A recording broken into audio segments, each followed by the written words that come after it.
I wanna try and take in all the highs, embrace them for more than a moment's time.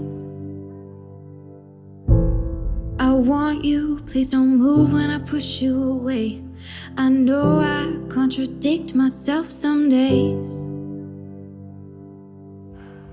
but will you ride the lows with me? Welcome to Mental Health News Radio. I am your host, Kristin Sunanta Walker. Our goal is to help discussions about mental health be a regular part of your daily life, no different than discussions about physical health. Mental illness can be a topic of discussion under the umbrella of mental health, along with so many other topics. This show is the original program on mentalhealthnewsradionetwork.com. Our network of shows are played in over 180 countries and cover more topics under that umbrella than you can possibly imagine. We were talking about mental health long before it became cool and popular to talk about, and thank goodness it has become so popular. We have incredible guests, advocates, patients, experts, people.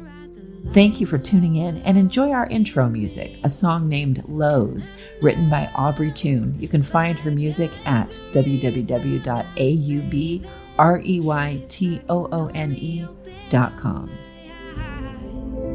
That night when I started praying, I cried, will you ride the lows with me? Will you ride the lows with me? When I'm down, my vision gets blurry. Listeners, oh my gosh, I'm so excited. We're back with Dr. Lisa Day, and we are going to talk about navigating the 7 deadly sins. This topic is really good timing for me, but thank you, Lisa, for coming on the show. Absolutely. I'm so happy to be here. And I kind of chuckle when I put that out there because it sounds like a Netflix title or a crime victims, podcast. And CSU or whatever it's called. Yeah. Crime Victims Unit. Yeah. Yeah. But, I think one of the reasons I wanted to talk about it, Kristin, is that, we're now, 6 months into this pandemic, COVID, Black Lives Matter, political upheaval, the country is burning, it's right. People are exhausted. And, I find that, while many of us like to believe that we're angels and we don't have any negative qualities or character defects. Oh, yeah. I have many. I'll just say that. And I own it. Well, and what I'm observing is that in this exhaustion, that they're coming out, and I think that there's tremendous power. Scripture tells us that we gain strength through embracing our weaknesses or our limitations. And I think that, when we acknowledge that we all are broken individuals and we all can both, find ourselves navigating, exercising these deadly sins, or we could be on the receiving end of them. But if we can acknowledge that we are broken, then we're better able to work through them. And so, that's why I want to look at it. And, I love it. I love it. I mean, yeah, I love it. And I just miss doing shows with you. I will say this, and listeners just will have heard this show as we're recording it, but I just did a show with Dr. Paul Meier, and we had so much fun. It's like the old shows that Paul, not that the shows that we've done recently haven't been great, but this one, even Paul said, this is our best show ever. In the 4 years we've been doing this, this is our best show ever. And it really was. And every time I do a show with you, I feel like that too. Oh, that was the best one ever that I've done. So I feel like I'm putting that out there today. This is going to be the best one ever until we do the next one. Well, that's awesome. And as it, right? As it should be. Yeah. And so, when we think of the 7 deadly sins and we think about our character flaws, it's truly my belief, Kristin, that left unto our undisciplined mind, most of us will return to our most familiar dysfunctions. So that and I say that because, the 3 components that I think that are imperative as we navigate this thing we call life are awareness, intention, and mindfulness. And, I say to my folks that I work with and I practice in my own life, and you've probably heard me say this, that when we come to a place that we are aware of being aware, then we're there. And what I mean by that we really are consciously aware of who we are, how we operate, the impact that we have on others, and if we're operating in a manner that is consistent with the truth in our heart, that is loving, that's kind, that's respectful. But if we don't come at the world, if you will, with that personal awareness. And then if we don't have that intention, meaning that solidified purpose to operate in a manner that's kind, loving, and respectful, and if we are not completely mindful about it, we will slip back to our character defects. And I say that when we're pressed or stressed, which many people are right now, given the multitude of stressors that are going on, then we slip back to our greatest dysfunctions. And so, yeah. So can you give me an example of like someone that isn't mired in a personality disorder like narcissism? So just a non-character disordered person's slipping example. road rage. Okay. Yeah. You get off the effing road and, and it's like, okay. And that's not how they normally would behave, or maybe they No. behave that way, but they went, oh, this is not Yeah. healthy. They stopped, but during COVID and everything you just said that's going on, they've picked it up again. Okay. That makes sense. Yeah. And so, what we want to look at, and we've talked a little bit about this, and then we can dive into what those 7 deadly sins are. But we want to know that, each one of us, we have assets and we have liabilities. We have our strengths, we have our weaknesses, we have our positive sides, and we have our negative sides. And in navigating this thing we call life, we want to be aware of both of them so that we can, with intent and mindfulness, exercise discipline to not operate out of our liabilities. Meaning, one of my character defects is this lovely quality called intellectualization, which means I can just fire into you and cut you off at the knees with a slur of words, right? It's not a beautiful quality. It comes from anger. It's very intimidating. It's very controlling. It's a bit of a form of bullying. And so in being aware that I can do that, then I can exercise the discipline to not engage in that. And so that's the whole thing in moving through this, is not necessarily to give ourselves personality disorders, but to know that we do have the propensity to operate in manners that are not so lovely. Right. I suppose we can be on the receiving end. Yeah. Yes. Oh my gosh. I'm having all this insight as I'm listening to you, and I'll figure out a way where it's appropriate to bring it up. How's that? You betcha. So if we jump into it, and if we, sometimes that's pretty provoking when people hear the word, the 7 deadly sins. And sometimes that, everybody's going to say, oh, I don't do that. I don't sin. And, when we think of sin, in its definition, obviously it's considered an immoral act, if you will, a transgression against divine law. And practically, though, we want to think about it as any action, any thought, any words that are immoral, selfish, shameful, harmful, but basically that alienate us from a place of operating from love. So as we go through the deadly sins, we want to just keep that in mind. And so when the 7 deadly sins these are not something that I made up. They've been around for a long time. I'll list them and then we can talk about them. Are pride, greed, lust, anger, gluttony, envy, and sloth. I love that word, sloth. Right. And so, as we think of navigating this thing we call life, and as we think about our character defects, the very first one that we want to look at, and you and I were talking about this before we got into the show, is pride. That sense of one's self-worth as being superior to anybody else, above all, i.e. the narcissist. Right. And something that many of us are on the receiving end of, and can be in our own walk, prideful. Right. Oh yeah. It's something that I'm constantly navigating that, well, not constantly, but I navigate that road too, just like anybody else does. Even if you think you're not navigating that road, I guarantee you are. Well, and it's that awareness, right? It's considered one of the first deadly sins, because if one is operating from a position of pride, it leads to the other sins falling in place to continue to feed that pride, right? Right. That being so full of self. And, and I think that, if we are aware of how to, in its practical sense, I mean, I'm a very spiritual person. And so when people say, wow, your practice, is so strong, or you've been so very helpful for me, pride would be sitting back and going, I'm really good. I really got mastered, and you should tell everybody to come to me. And I know that, the way that we actually practice that in a sense is to say, I'm grateful that the Lord has put me in this position and that he guides the work that we do. Right. I'm not full of myself. And so we can see it in different ways. That's true. And also, I want to put this out there because sometimes people like me will hear great things about you from other people, like, oh, Kristin, you're so this, you're so that, whatever, because of the network and all that we do. And I'm in service of it. Is not, I don't take it like, look at what I've done, but I will hear that back from other people.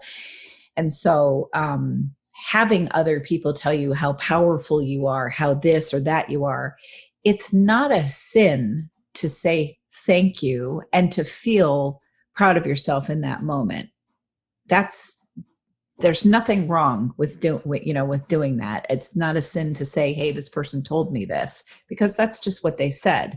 The reason why I bring it up, I used to think, oh, it's my ego that says thank you for someone giving me a compliment, a prideful ego. That's utterly ridiculous. Oh, no. I think that's, and I think that, as codependents, we want to always do, we have difficulty with compliments. And so being able to say thank you, I really do appreciate that feedback, I'm right. And if we look at, as we walk through the deadly sins, if we look at, that spirit of pride, how do we work with that? It's just by cultivating a spirit of of being humble, right? To be able to say thank you. I appreciate that input. It means a lot to me. Yep. It's not being overly full of ourselves. And so if we can practice that balance, I think that we can navigate through that. And, one of the things I know that in parenting, I've never said to my children, and I didn't come up with this, I learned this, is I wouldn't say, I'm so proud of you. I would say you should be so very proud of yourself. Yeah. You've really done a good job here. And that way, you just fuel that intrinsic acceptance versus that egotistical, outward. Yeah. 100%. Yeah. And so the next deadly sin that, I think that people I'm seeing, more emerged with people in a difficult time is that of greed, the spirit of greed, desire to possess, more than what you would need for yourself, or trying to gather that material wealth and ignoring your spiritual growth. It's interesting. I think when people are pressed or stressed, they self-preserve. And where I see that a lot lately is in greed. People are being greedy. But not across the board, and on the flip side of that, if we want to work against it, is the spirit of generosity, of giving. Right. We're seeing a bit of a mix of both of those. Yeah. And I'm seeing, I've really gotten, and whatever reason I needed to learn this one, but the difference between someone who is frugal and someone who is cheap. Oh, absolutely. Cheap has to do with one of the 7 deadly sins, which is greed. Absolutely. And I think the piece in that differentiates it, Kristin, is the selfish nature behind greed. That it's just selfish. It's self-preserving. It's I'm going to protect myself at a disregard for the impact that it has on you. Exactly. An example. So let's say you own rental homes and you let them fall apart. You blame the residents for things that are because you have not taken care of this thing that you try to make out to be, look at what I do for others. Well, there's mold, there's nails sticking out, there's rotted wood, there's over long periods of time, and accuse everybody else, the person that does the work for you, that you barely pay anything, that you accuse of being overcharged and has stolen from you, to it's the people that live there that are awful, and then just not spending the money, being okay with people putting their own money in when they don't even own the place, to upgrading it and accepting that. Just all of that kind of stuff. That's cheap and greed. It is greed, and we see it all over the place. We're seeing it, unfortunately, with people not being able to pay their rents, right? Exactly. And being dropped out on the street. And so if we think of, how do we counter that spirit of greed or that sin of greed?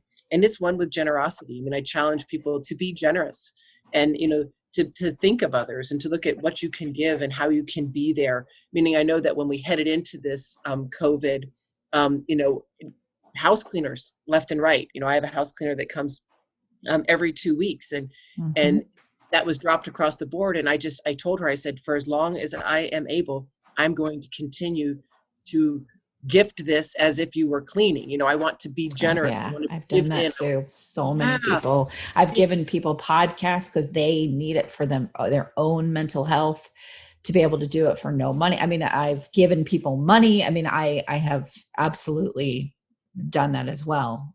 Well, Absolutely. it's the service, right? I'm here to serve you. I'm here to give to you. If we don't have money to give, we don't need to give money, but it's how can I be here for you? How can I support you through this difficult time? How can I be loving, kind, compassionate? Exactly. I look at it like this. I've helped many, many people. And of course they could have done this themselves, but they wouldn't have if I hadn't, maybe they would have, but they didn't until I came along and helped them get an SBA loan, for what's going on with Oh, COVID. absolutely. I have helped so many people, and it's so funny because all the dozens of people that I have, Frank King is one of them, my friend, well, I don't need to say everybody's names, but they have taken that money and they have continued to be of service to others, which is something they already do. You know how Frank King is. He'll give you the shirt off his back again and again. And then I did it for somebody else, and they are hoarding the money, continuing to not do what they should do with it, all this stuff. And I'm like, oh my gosh, wow. Okay. That's interesting. You can see the different character defects. Totally. Right? Totally. Yeah. And I think that as we go through these, if we think of these sins as character defects, I think that is an easier way for me to palate them. If we look at, okay, this is a potential character defect, how can I counter it? How can I be aware of that? And how can I invest in giving that which I want, that's consistent with my truth rather than falling, into that? Because, the other thing that I see, and people, try to stay with, people are always kind of blush with this term, but I think that when people are pressed or stressed, they also can fall into a spirit of lust. And we are seeing that spirit of lust or that character defect of lust. But where we're seeing it is in this lust after power, authority, food, money, attention. And again, I'm probably referring to the political, positioning and the rioting that we're seeing, across the countries. But that spirit of lust, that I'm going to take more than what is needed, and it's just for me. And so, how can we counter, that pursuit of power and authority, that pursuit, to have things that are not ours? And it's self-control, right? How can I establish boundaries with myself? But if I'm also on the receiving end of other people wanting to exert power over me, I think all of us find that now it's not safe to talk any kind of politics, because people are going to, try to assert their power and authority over your political position. How do I deal with that, right? How do you exercise boundaries so that you don't get into that, dynamic, that tug of war? I just walk away. I mean, I've had so many instances, and I just go, I don't believe what you believe. I actually speak to the experts that are in this, and I'm dipping out of this conversation. I've done that quite a number of times. And I've had people that really, what it's interesting to hear you talk about this lust. Yes. It's very different from you are going to your refrigerator to overeat because that's a coping mechanism, that it's not healthy, that you run to because we're all stressed. I think what you're saying is that is not the same thing as what you're talking about in terms of lust. Well, lust is very selfish, right? It's just we can talk about, and we will talk about, gluttony. So that is another one of the deadly sins. Yeah. And gluttony, is the overindulgence. We think of it as an overindulgence. And most often we think about that as food or alcohol. But what you're talking about is it's that misplaced desire for something of pleasure. So okay, so let me just say this. So someone coming to you and saying, I don't care if you're injured, I don't care if you're whatever, you are not behaving the way that I want you to behave. And so I am going to now be horrible and send you messages or whatever saying, if you don't respond to me by 4:00, then I'm going to do this, and that. Like, that's lust. That's trying to have power over another person. Does that make sense? It does. And so if you think of it in that regard, the spirit of lust is anything that's gratifying to self, right? It's that I'm doing it because it's gratifying for me. So if I'm going to exercise power over you, it's because it gratifies me. Whereas Gotcha. when we look at gluttony is really an attempt to fill a void. Right. It's an attempt to find peace. It's where the addictions come in. It's where, food, eating disorders, alcohol, substance, opiates, any social media, right? So Mm-hmm. gluttony is really coming from a desire to fill a void, a pain, to numb and distract. Whereas lust really it's purely for my gratification of flesh, if you will, gratification of me. So very, very, very selfish. And that's why when we look at, the deadly sins or these character defects, pride is, when pride is on board, you fall into these others immediately because Mm-hmm. you are thinking of just yourself. And we know, pride being, very much associated with narcissism.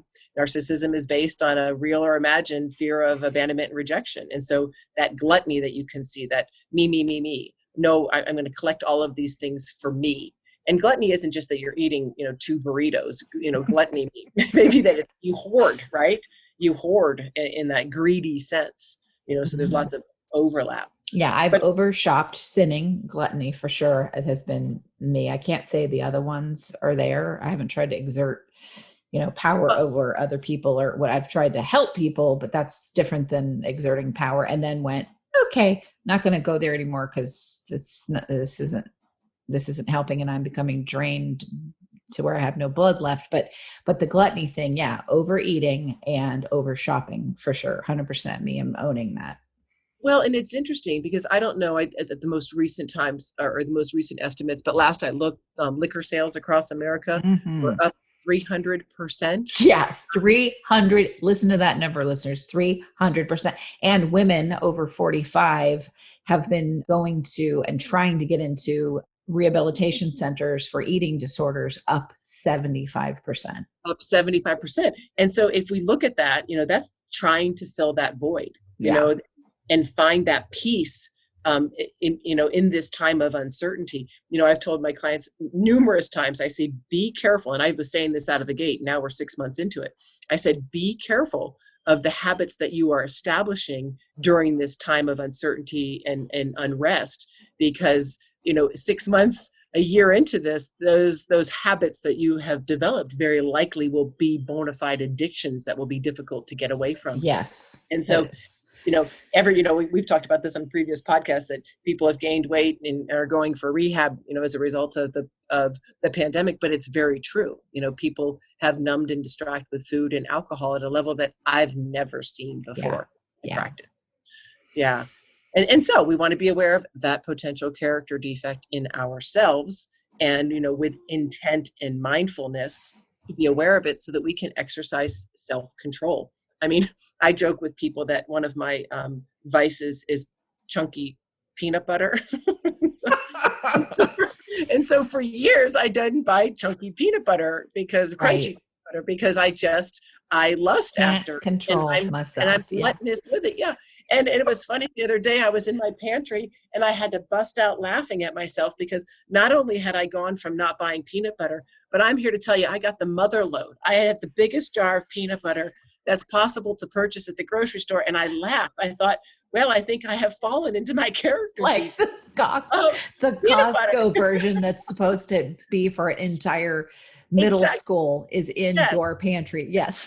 And near empty, I'll tell you, and near empty. So when we see these things in ourselves, then we go, okay, it's time to exercise some self-control. For me, that thing went out into the dumpster because it calls me from all over the house. Oh God, same here. But can I look at that instead of beat myself up and shame and condemn, to be able to say, wow, I really have fallen into this pattern again, this defect, and I need to exercise some self-control so that, it doesn't continue to become an idol in my life, the peanut butter. Yes. I'll tell you, I have become, since March, I was already dealing with COVID long before. We just didn't know that it was COVID. And one of my friends died before March, and my ex-husband was very, very ill, sicker he's ever been in his life in December. Well, he had it. So I was dealing with it before we knew what the heck it was. But I have noticed that since March, I've been obviously stressed and falling on old behaviors that I don't like and whatever, but I have been pretty good about going, kind of giggling about like being how I would be to a friend that's, a really good friend of mine that's struggling, but I'm that friend of mine. Oh, good. Like, okay, well, yeah, eating the entire thing of shortbread cookies was probably not your best moment, but hey, at least you went at it with gusto, like having a sense of humor about it, because, and then trying to walk or do whatever to sort of combat this. Oh yeah, I bust out laughing when I looked at and I kid you not, it's the size of a basketball, this container of peanut butter. So yeah, so if we can have compassion toward ourselves, I think is what I'm hearing you say. It's huge. Yeah, and I also have noticed an uptick in me putting up boundaries like right away with people that are absolutely just behaving deplorably, and there's an uptick in deplorable behavior towards others, and so I am proud of myself, no matter how much of a what somebody might think I am. I am proud of myself that I've been like, no, no, no. Well, and I think what you're talking about is another another character defect or deadly sin, and that's anger, and not normal anger. I mean, we know that Right. Paul says, "Be angry, but do not sin." So be angry, but do not be destructive. But what I'm hearing you say, and what I absolutely am observing in many different places, is hatred. Oh, True hatred, and people vengeful and revengeful. yes. Bitterness, resentment. I mean, really powerful, destructive forms of anger that I don't see anything productive coming from them. And so Yeah. what do we do when we're on the receiving end of those? You walk away, which is, again, a geographical boundary of space and time. Yeah. Um, Yeah. I yeah. mean, I absolutely, I've just so many things, weird things like getting a rash all over. I've never in my life all over my body, finding out where it came from. And then instead of just walking away going, maybe this needs to stop. Well, it's not bothering anybody else. Okay. But I'm telling you that this is not okay to be feeding people, even if it only affects one person, just stuff like that, where I've said, I don't care what excuses you make in your life for how you choose to ignore things. This is not okay. And then, letting it go, because you can't force someone to be responsible. At all. Yeah. And when we're on the receiving end, of people being irresponsible, or if we're on the Mhm. receiving end of people being angry, or, I mean, I find it a lot that I'm interacting with people and their bitterness and their resentment Yes. and their revenge and their anger at, again, the political movements, the situations. I mean, I had one person, I was talking about the fires in California because we were getting the smoke, and I was, talking to this person compassionately, and that person said, well, they deserve the fires for all of the rioting they've done out Uh, there. And so what do we do with that, when we get a comment like that? Because there's nothing to be gained by engaging or defending or explaining. yeah. And so what I say and what I teach and what we know is to exercise patience. Mhm. Follow me? So when we're on the receiving end of that destructive anger or that really psychotic anger, I mean, as long as it's not real true psychosis, it's just to exercise patience, that we can allow them to be in that awkward space and time. And it's not our responsibility to convince them that they're thinking wrong or that their anger is, at a hateful level. There's nothing we can do for it. But if we can exercise patience, then we can certainly not throw fuel to that fire. Absolutely. And listeners, if you're hearing a weird little squeaky noise, it's because I am dog sitting the sweetest Australian Shepherd ever. He's quite large. And as he's breathing, I've been thinking he's whining, and no, he's just snoring. And if I move him out of the room, then it will be whining. So again, working from home. The realities, right? The realities. Sorry, I would have a year ago. I would have been like, how unprofessional of me! I should have a sound studio, and it should be perfectly egg crated, and all these things. And now I'm like, you know what? Jimmy Fallon doesn't comb his hair and is doing shows on Zoom. So for the Tonight Show, I'm gonna just be okay with hearing the dog snore. And you guys, I'm sorry, have to be okay with it too. Well, it makes me think of the next character default is that spirit of envy, that many people are envious of your ability to work at home while dog sitting. Follow me? And Yes. not having to have a mask all day and be at the grocery store. And so, Right. yeah. And so, when people find themselves envious, Oh, oh. Okay, keep going. I'm sorry. Light bulb moment. Go ahead. no worries.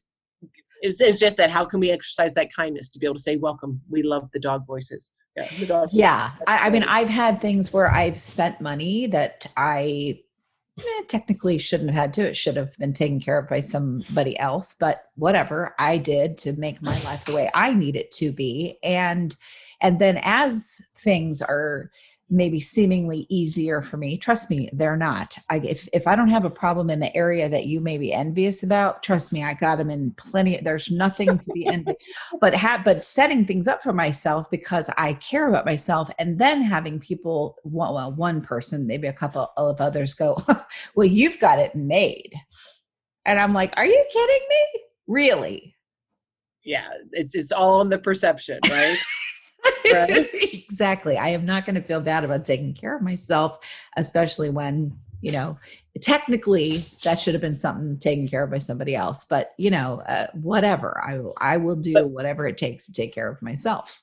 But when we are on the receiving end of that envy, because I know I haven't missed a day of work, since this whole pandemic. In fact, I've never worked harder. Astounding. Yeah.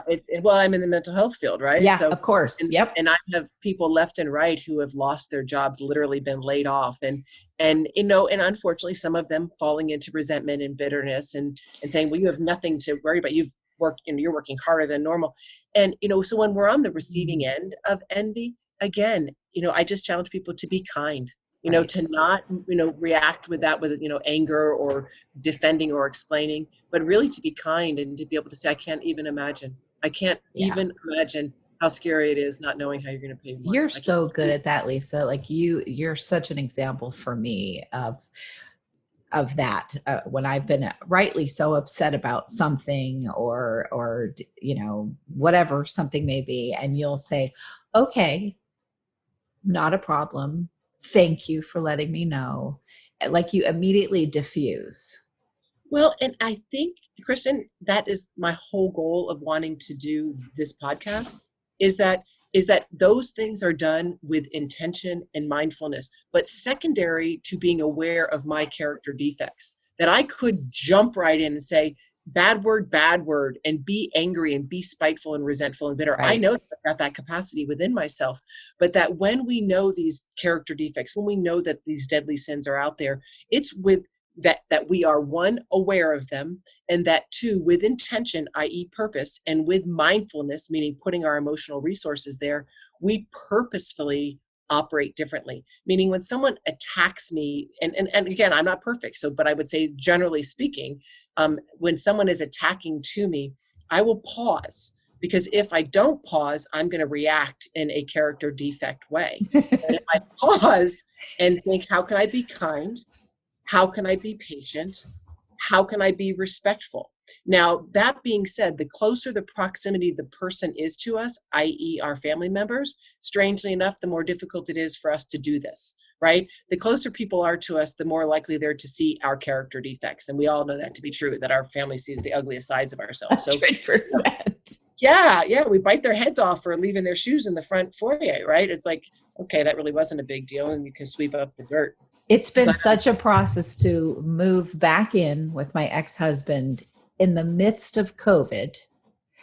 Have not lived together in, I don't know, 10 years or something. I don't know, some ungodly amount of time.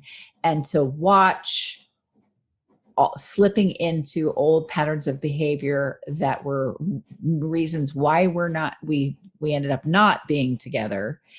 See myself, I'm owning my stuff, he has his own, but see myself doing it, realizing that wasn't healthy then and it's not healthy now.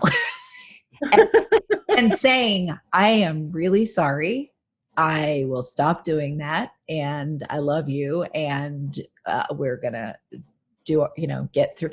That's been a revisiting of my work in the past and revisiting it now and going, okay, good. Because even in the time of COVID, I can be better and do better in some things, not all.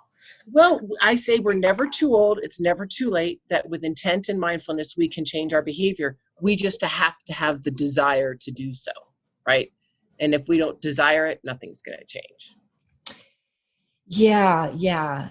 You're right. I noticed something that happened with someone that I don't particularly like, is not a friend of mine, has done kind of awful things to people. However, they are disabled, and they were complaining about something where their generator was moved while they were in the hospital having surgery, and their generator was moved without their permission.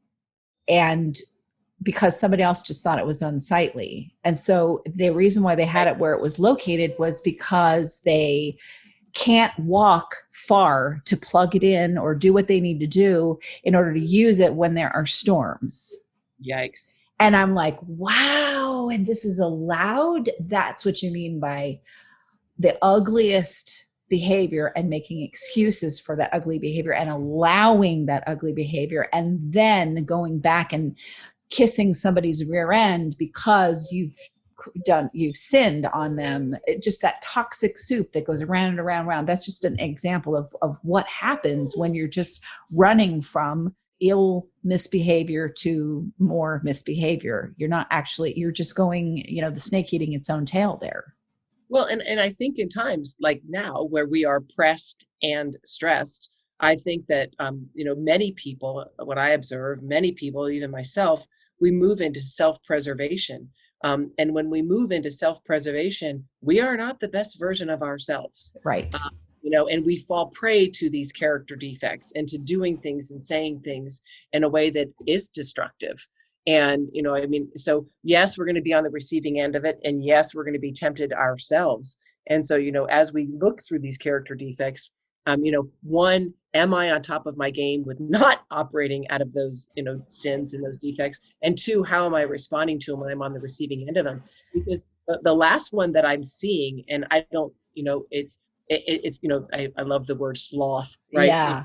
Of that laziness, that idleness, that wasted time, and again, when we call it a sin in this discussion, it gives it a judged position. But what I do observe with these chronically elevated levels of cortisol and with this uncertainty is that, you and I talked about this before, the fight, flight, or freeze. Yes. So it's freeze. But I'm still seeing it, that people are idle. They're not investing in their spiritual growth. They're not investing in their personal growth. They're kind of waiting.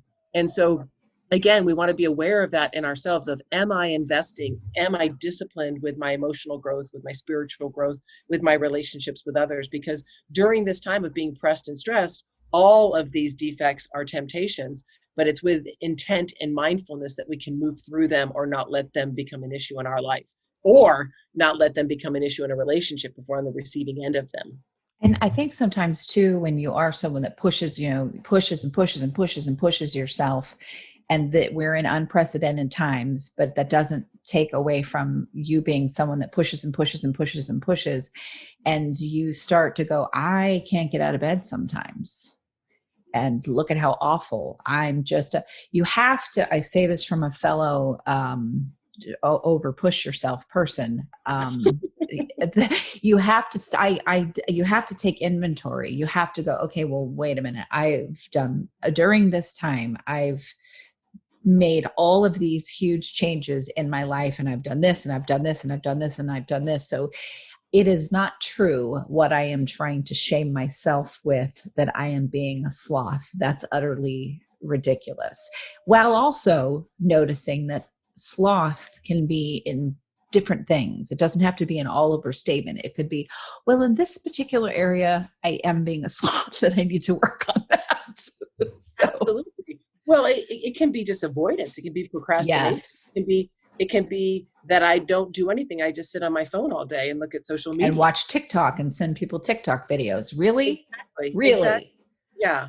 Go be of service somewhere to someone. Get off of whatever. Yeah. Well, and I think where we come to in all of this, Kristin, though, is that, each and every day we have a choice between positive and negative, light or dark. Yes. Our emotions and the spirits that run our life, meaning our emotions, they're our choice. And so if we are aware of these character defects or these temptations of these kinds of behavior, we can choose which one we want. We can choose what destination we want. And is it consistent with my values or inconsistent with my values? But yeah, and we can choose to call ourselves a sloth when in fact we're just giving ourselves a break. Day of rest. Yeah. Yeah, I just had a new podcaster on the network, Nicole Christina. She's amazing. She does a show called Zestful Aging. And she just said the other day on the show, this is why I love doing what I do, because I learned so much, so many things, because I can beat myself up. Worst enemy, absolutely not. I'm 20% there and 80% not there. And believe me, I used to be 100% there. It has taken work to not live in that. But it was so great to hear her say that all of her patients, she's a social worker, all of them have come at some point and said, one day I'm cleaning my closet, I'm organizing this, I'm doing that. And the next day I can't get out of bed. I almost started crying. Oh my God, that's what's been happening for me. Yeah. And that's okay. It's okay. Because you do eventually get out of bed. And even if you don't, that's something to call Lisa, because she needs more patience. Work between 12 and 2 a.m., right? Well, but I think, Kristin, that comes back to the awareness, right? That the awareness that I do need a day of rest, the awareness that that we are imperfect, but can we allow our imperfections to not be destructive to other people, right? And so, can we embrace, living in a manner that is helpful? And if that means taking a break or changing your schemas, I'm not a lazy sloth to stay in bed on a Saturday morning. It's well needed rest. Yeah, absolutely. Crazy times. So I think that, again, in wanting to do this presentation, it's that we are in unprecedented times. We are very pressed and stressed. We are at a time of adaptation. We're no longer grinning and bearing it. And, when we headed into this, I thought, okay, 2 weeks and we'll be back to normal. And, some of my expert friends are saying, 2 to 3 years. Yes. Yeah. And so, really to be mindful of, of my strengths, of my weaknesses, and with intent to try to function out of our strengths. And then what I say is, when in doubt, my real way I say that is, when in doubt, zip it up. But the politically correct way to say that is, when in doubt, wait. So with my reactions or with our emotions or with our character defects, if we can give ourselves that pause to look at, is this kind, is this loving, is this respectful, is this consistent with how I want to operate in relationships? And if not, zip it up, wait. Yeah. I have a choice that I could make easily to just blast the obvious of unprofessional, unsafe, illegal behavior. I absolutely could put that on blast. I have a big platform and I am 100% saying wait and probably not. Awesome.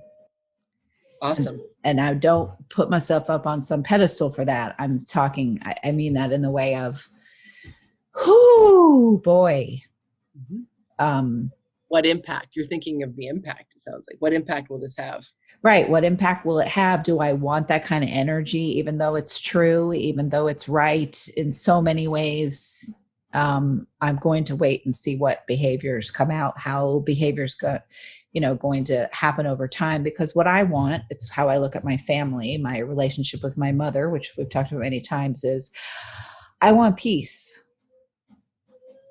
Yes. That's what I want. So yes, these irritating things and unhealthy, whatever, but I want peace. So that's what I'm going for. It doesn't mean that these things come up and they're not right and they're on this list that we just talked about, but I want peace.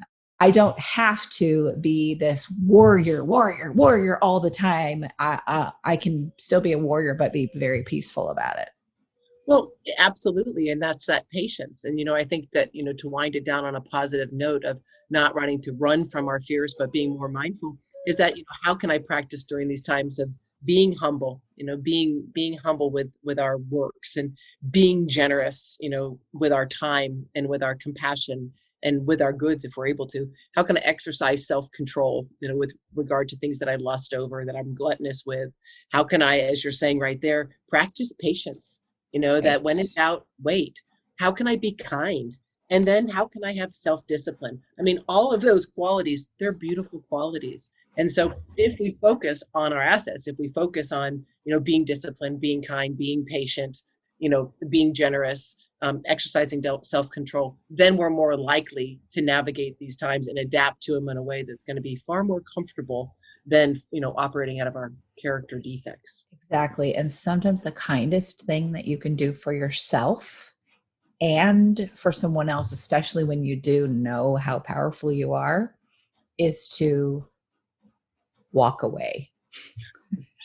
The most basic boundary, geographical space and time. and pull your energy out of a situation, stop being around someone, cut off the entry points, all that stuff. Sometimes that is the kindest thing that you can do for everybody involved. No explanation needed.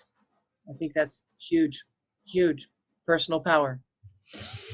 Yeah. Oh, okay. Thank you. This was Navigating the Deadly Sins. Dr. Lisa Day, can you just list them out really quickly so we've got them burned into our brain? Oh, you betcha. The deadly sins that we want to be aware of and how we want to counter them. The first one is pride, and we want to nip that one in the bud, because pride sets the precedence for, all the other ones of taking over. So with pride, we want to practice humility.